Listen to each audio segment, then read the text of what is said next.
กุศลกรรมบท10ทางแห่งกรรมดีกุศลกรรมบทหมายถึงทางแห่งกรรมดีทางทำดีหรือทางแห่งกรรมที่เป็นกุศลกรรมดีอันเป็นทางนำไปสู่ความสุขและความเจริญหรือสุคติธรรมที่เป็นส่วนสุจริต10ประการจึงเรียกว่ากุศลกรรมบท10คำว่ากรรมบทนั้นคือทางแห่งกรรมการกระทำที่เข้าทางเป็นกรรมหรือที่นับว่าเป็นกรรมหมายถึงทางแห่งกุศลกรรมคือการกระทำที่นับว่าเป็นความดีอันได้แก่ความสะอาดทางกาย3อย่างความสะอาดทางวาจา4อย่างและความสะอาดทางใจ3อย่างความสะอาดทางกาย3อย่างนั้นได้แก่ 1. การละการฆ่าสัตว์เว้นขาดจากการฆ่าสัตว์วางทันทะและศาตรามีความละอายมีความเอ็นดูมีความกรุณาหวังประโยชน์เกื้อกูลแก่สัตว์ทั้งปวง 2. ละการลักทรัพย์คือเว้นขาดจากการลักทรัพย์ไม่ถือเอาวัตถุเป็นอุปกรณ์แก่ทรัพย์ซึ่งเป็นเครื่องปลื้มใจแห่งผู้อื่นหรือของบุคคลอื่นซึ่งอยู่ในบ้านหรืออยู่ในป่าที่หาเจ้าของไม่ได้ด้วยจิตเป็นขโมย 3. ละการประพฤติผิดในกามคือเว้นขาดจากการประพฤติผิดในกามไม่ถึงความประพฤติล่วงในสตรีที่มารดารักษาบิดารักษาพี่ชายน้องชายรักษาพี่สาวน้องสาวรักษาญาติรักษาธรรมรักษามีสามีหรือมีอาชญาโดยรอบโดยที่สุดแม้สตรีที่บุรุษคล้องแล้วด้วยพวงมาลัยความสะอาดทางวาจา4อย่างคือ 1. ละการพูดเท็จเว้นขาดจากการพูดเท็จทั้งปวงอยู่ในสภาในบริษัทในท่ามกลางญาติในท่ามกลางเสนาหรือในท่ามกลางราชสกุลถูกผู้อื่นนำไปเป็นพยานซักถามว่ามาเถิดบุรุษผู้เจริญท่านรู้สิ่งใดจงพูดสิ่งนั้นบุรุษนั้นเมื่อไม่รู้ก็บอกว่าไม่รู้หรือเมื่อรู้ก็บอกว่ารู้เมื่อไม่เห็นก็บอกว่าไม่เห็นหรือเมื่อเห็นก็บอกว่าเห็นไม่เป็นผู้กล่าวเท็จทั้งที่รู้เพราะเหตุแห่งตนเพราะเหตุแห่งผู้อื่นบ้างหรือเพราะเหตุแก่อามิตรเล็กๆน้อยๆบ้าง 2. ละคำส่อเสียดคือเว้นขาดจากคำส่อเสียดฟังข้างนี้แล้วไปบอกข้างนู้นเพื่อทำลายคนหมู่นี้หรือฟังข้างนู้นแล้วไม่มาบอกข้างนี้เพื่อทำลายคนหมู่นู้นสมานคนที่แตกร้าวกันแล้วบ้างส่งเสริมคนที่พร้อมเพรียงกันแล้วบ้างชอบคนพร้อมเพรียงกันยินดีคนผู้พร้อมเพรียงกันเพลิดเพลินในคนที่พร้อมเพรียงกันกล่าววาจาที่ทำให้คนพร้อมเพรียงกัน 3. ละคำหยาบคือเว้นขาดจากคำหยาบกล่าววาจาที่ไม่มีโทษเพราะหูชวนให้ลักจับใจเป็นของชาวเมืองกล่าววาจาที่คนส่วนมากรักใคร่พอใจ 4. ละคำเพ้อเจ้อคือเว้นขาดจากคำเพ้อเจ้อทั้งปวง พูดถูกกาลเทศะพูดแต่คำจริงคือคำที่เป็นประโยชน์พูดอิงอัดอิงธรรมพูดอิงวินัยพูดแต่คำที่มีหลักฐานมีที่อ้างอิงที่มีกำหนดประกอบด้วยประโยชน์โดยการอันสมควรความสะอาดทางใจมี3 อย่างคือ 1. การไม่อยากได้ของคนอื่นคือไม่อยากได้วัตถุเป็นอุปกรณ์แก่ทรัพย์ซึ่งเป็นเครื่องปลื้มใจแก่ผู้อื่นของบุคคลอื่นว่าฉะไหนหนอวัตถุที่เป็นเครื่องอุปกรณ์แก่ทรัพย์เครื่องปลื้มใจแห่งผู้อื่นนั้นของผู้อื่นนั้นหรือของบุคคลอื่นพึงเป็นของเราดังนี้ 2. ไม่มีจิตปองร้ายคือไม่มีความดำริในใจอันชั่วร้ายว่าสัตว์เหล่านี้จงเป็นผู้ไม่มีเวรไม่มีความมุ่งร้ายกันไม่มีทุกข์มีแต่ความสุขรักษาตนเองเถิดดังนี้ 3. มีความเห็นชอบคือมีความเห็นไม่วิปริตว่าทานที่บุคคลให้แล้วมีผลการเส้นสวงมีผลการบูชามีผล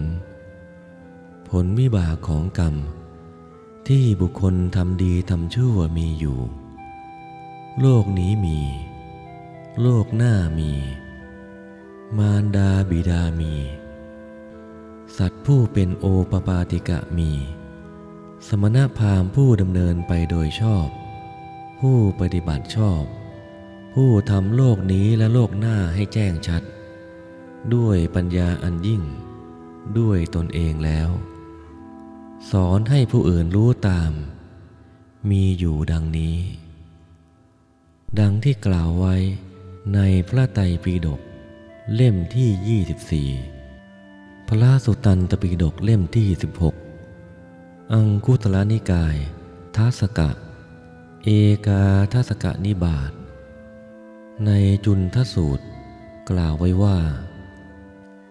สมัยหนึ่งนายจุนทกัมมลบุตรเข้าไปเฝ้าพระผู้มีพระภาคเจ้าถึงที่ประทับถวายบังคมพระผู้มีพระภาคเจ้าแล้วนั่งณที่สมควรส่วนข้างหนึ่งพระผู้มีพระภาคเจ้าได้ตรัสกับนายจุนทกัมมลบุตรว่าดูก่อนจุนทะท่านชอบใจของสะอาดของใครหนอนายจุนทกัมมลบุตรกราบทูลว่าข้าแต่พระองค์ผู้เจริญพราหมณ์ชาวปัจฉาภูมิผู้ถือน้ำเต้าสวมพวงมาลัยสาลายบำเลอไฟลงน้ำอยู่เป็นวัดย่อมบัญญัติความสะอาดไว้ข้าพระองค์ชอบใจความสะอาดของพราหมณ์พวกนั้นดูก่อนจุนทะก็พราหมณ์พวกชาวปัจฉาภูมิผู้ถือเต้าน้ำสวมพวงมาลัยสาลายบำเลอไฟลงน้ำเป็นวัดนั้นย่อมบัญญัติความสะอาดไว้อย่างไรเล่าข้าแต่พระองค์ผู้เจริญขอประทานวโรกาสพวกพราหมณ์ชาวปัจฉาภูมิผู้ถือเต้าน้ำสวมพวงมาลัยสาลายบำเลอไฟลงน้ำเป็นวัดย่อมชักชวนสาวกทั้งหลายอย่างนี้ว่ามาเถิดบุรุษผู้เจริญท่านลุกขึ้นจากที่นอนแต่เช้าตรู่พึงจับต้องแผ่นดินพึงจับต้องโคไมสดถ้าไม่จับต้องโคไมสดพึงจับต้องหญ้าเขียวสดถ้าไม่จับต้องหญ้าเขียวสดพึงบำเลอไฟถ้าไม่บำเลอไฟพึงประนมอัญชลีนอบน้อมพระอาทิตย์ ถ้าไม่ประนมอัญชลีนอบน้อมพระอาทิตย์พึงลงน้ำ3 ครั้งทั้งเวลาเย็นและเวลาเช้าดังนี้ข้าแต่พระองค์ผู้เจริญพวกพราหมณ์ชาวปัจฉาภูมิย่อมบัญญัติความสะอาดอย่างนี้แลข้าพระองค์ชอบใจความสะอาดของพวกพราหมณ์เหล่านั้นดูก่อนจุนทะพวกพราหมณ์ชาวปัจฉาภูมิย่อมบัญญัติความสะอาดโดยประการอื่นส่วนความสะอาดในวินัยของพระอริยะย่อมมีโดยประการอื่นๆข้าแต่พระองค์ผู้เจริญก็ความสะอาดในวินัยของพระอริยะย่อมมีอย่างไรเล่าข้าพระองค์ขอประทานวโรกาสความสะอาดในวินัยของพระอริยะมีอยู่ด้วยประการใดขอพระผู้มีพระภาคโปรดแสดงธรรมแก่ข้าพระองค์ด้วยประการนั้นเถิดพระผู้มีพระภาคเจ้าตรัสว่าดูก่อนจุนทะถ้าเช่นนั้นท่านจงฟังจงใส่ใจให้ดีเราจะกล่าวนายจุนทะกัมมลบุตรทูลรับพระผู้มีพระภาคเจ้าแล้วพระผู้มีพระภาคได้ตรัสว่าดูก่อนจุนทะความไม่สะอาดทางกายมี3 อย่างความไม่สะอาดทางวาจามี4 อย่างความไม่สะอาดทางใจมี3 อย่างดูก่อนจุนทะก็ความไม่สะอาดทางกายมี3 อย่างอย่างไรเล่าบุคคลบางคนในโลกนี้เป็นผู้มีปกติฆ่าสัตว์หยาบช้ามีมือชุ่มด้วยโลหิตตั้งอยู่ในการฆ่าและการทุบตีไม่มีความเอ็นดูในสัตว์ที่มีชีวิตหนึ่งเป็นผู้ถือสิ่งของที่เขาไม่ได้ให้ถือเอาวัตถุอันเป็นอุปกรณ์แก่ทรัพย์เครื่องปลื้มใจแห่งบุคคลอื่นของผู้อื่นซึ่งอยู่ในบ้านหรืออยู่ในป่าที่เจ้าของมิได้ให้ด้วยจิตเป็นขโมยหนึ่งเป็นผู้ประพฤติผิดในกามคือเป็นผู้ถึงความประพฤติล่วงในสตรีที่มารดารักษาบิดารักษาพี่ชายน้องชายรักษาพี่สาวน้องสาวรักษาญาติรักษาธรรมรักษาสตรีผู้มีสามีผู้มีอัจฉริยะโดยรอบโดยที่สุดแม้สตรีผู้ที่บุรุษคล้องแล้วด้วยพวงมาลัยหนึ่งดูก่อนจุนทะความไม่สะอาดทางกายมี3 อย่างอย่างนี้แลดูก่อนจุนทะความไม่สะอาดทางวาจามี4 อย่างอย่างไรเล่าดูก่อนจุนทะบุคคลบางคนในโลกนี้เป็นผู้มีปกติพูดเท็จคือเขาอยู่ในสภาอยู่ในบริษัทในท่ามกลางญาติมิตรในท่ามกลางเสนาหรือในท่ามกลางราชสกุลถูกผู้อื่นนำไปเป็นพยานซักถามว่ามาเถิดบุรุษผู้เจริญท่านรู้สิ่งใดจงพูดสิ่งนั้นดังนี้บุคคลนั้นเมื่อไม่รู้กล่าวว่ารู้หรือเมื่อรู้กล่าวว่าไม่รู้เมื่อไม่เห็นกล่าวว่าเห็นหรือเมื่อเห็นกล่าวว่าไม่เห็นดังนี้เป็นผู้กล่าวเท็จทั้งรู้เพราะเหตุแห่งตนเพราะเหตุแห่งผู้อื่นหรือเพราะเหตุแห่งอามิตรเล็กๆน้อยๆด้วยประการดังนี้หนึ่ง เป็นผู้พูดส่อเสียดคือฟังข้างนี้แล้วไปบอกข้างโน้นเพื่อทำลายหมู่นี้หรือฟังข้างนู้นแล้วมาบอกข้างนี้เพื่อทำลายคนหมู่โน้นยุยงคนทั้งหลายผู้สามัคคีกันให้แตกกันหรือส่งเสริมชนทั้งหลายผู้แตกกันแล้วชอบความแตกแยกยินดีในความแตกแยกกันเพลิดเพลินในความแตกแยกกันกล่าวแต่ถ้อยคำที่ให้แตกแยกกันหนึ่งเป็นผู้พูดคำหยาบหรือกล่าววาจาที่หยาบคายกล้าแข็งทำให้ผู้อื่นข้องใจเดือดร้อนแก่ผู้อื่นใกล้ต่อความโกรธไม่เป็นไปเพื่อสมาธิหนึ่งเป็นผู้พูดเพ้อเจ้อคือกล่าวไม่ถูกการกล่าวไม่จริงกล่าวไม่อิงอัตไม่อิงธรรมไม่อิงวินัยกล่าววาจาไม่มีหลักฐานไม่มีที่อ้างอิงไม่มีที่สิ้นสุดไม่ประกอบด้วยประโยชน์โดยการไม่ควรหนึ่งดูก่อนจุนทะความไม่สะอาดทางวาจามีสี่อย่างนี้แล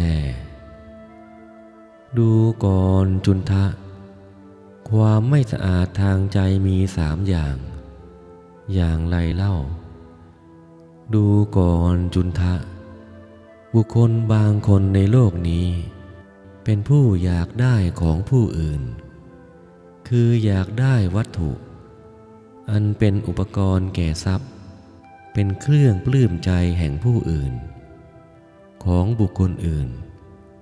ว่าฉะไหนหนอวัตถุเป็นอุปกรณ์แก่ทรัพย์เครื่องปลื้มใจแห่งผู้อื่นพึงเป็นของเราดังนี้หนึ่งเป็นผู้มีจิตปองร้ายคือมีความดำริในใจอันชั่วร้ายว่าสัตว์เหล่านี้จงถูกฆ่าจงถูกทำลายจงขาดสูญจงพินาศหรืออย่าได้เป็นแล้วดังนี้หนึ่งเป็นผู้มีความเห็นผิดคือมีความเห็นวิปริตว่าทานที่บุคคลให้แล้วไม่มีผลเช่นการเส้นสวงไม่มีผลการบูชาไม่มีผลผลวิบากแห่งกรรมที่บุคคลทำดีทำชั่วไม่มีโลกนี้ไม่มีโลกหน้าไม่มีมารดาไม่มีบิดาไม่มีสัตว์ผู้เป็นโอปปาติกะไม่มีสมณพราหมณ์ผู้ดำเนินไปโดยชอบผู้ปฏิบัติชอบผู้กระทำโลกนี้และโลกหน้าให้แจ้งชัดด้วยปัญญาอันยิ่งด้วยตนเองแล้วสอนให้ผู้อื่นรู้ตามย่อมไม่มีในโลกดังนี้หนึ่งดูก่อนจุนทะความไม่สะอาดทางใจมี3 อย่างนี้แลดูก่อนจุนทะกุศลกรรมบท10 ประการนี้แลบุคคลผู้ประกอบด้วยกุศลกรรมบท10 ประการนี้ลุกขึ้นจากที่นอนแต่เช้าตรู่ถึงแม้จับต้องแผ่นดินถึงแม้ไม่จับต้องแผ่นดินก็เป็นผู้สะอาดอยู่นั่นเองถึงแม้จับต้องโคไมสดถึงแม้ไม่จับต้องโคไมสดก็เป็นผู้สะอาดอยู่นั่นเองถึงแม้จับต้องหญ้าอันเขียวสดถึงแม้ไม่จับต้องหญ้าอันเขียวสดก็เป็นผู้สะอาดอยู่นั่นเองถึงแม้บำเรอไฟถึงแม้ไม่บำเรอไฟก็เป็นผู้สะอาดอยู่นั่นเองถึงแม้ประนมอัญชลีนอบน้อมพระอาทิตย์ ถึงแม้ไม่ประนมอัญชลีนอบน้อมพระอาทิตย์ก็เป็นผู้สะอาดอยู่นั่นเองถึงแม้ไม่ลงน้ำ3 ครั้งเวลาเช้าเวลาเย็นก็เป็นผู้สะอาดอยู่นั่นเองข้อนั้นเพราะเหตุไรเพราะว่ากุศลกรรมบท10 ประการนี้เป็นความสะอาดด้วยเป็นตัวทำให้สะอาดด้วยดูก่อนจุนทะก็เพราะเหตุแห่งประกอบด้วยกุศลกรรมบท10 ประการนี้เทวดาทั้งหลายย่อมปรากฏมนุษย์ทั้งหลายย่อมปรากฏหรือว่าสุคติอย่างใดอย่างหนึ่งแม้อื่นจึงมีเมื่อพระผู้มีพระภาคเจ้าตรัสอย่างนั้นแล้วนายกุณฑกัมมลบุตรได้กราบทูลพระผู้มีพระภาคเจ้าว่าข้าแต่ท่านพระโคดมผู้เจริญภาสิทธิ์ของพระองค์แจ่มแจ้งนักข้าแต่พระองค์ผู้เจริญขอพระผู้มีพระภาคเจ้าโปรดทรงจำข้าพระองค์ว่าเป็นอุบาสกผู้ถึงสรณะตลอดชีวิตตั้งแต่วันนี้เป็นต้นไป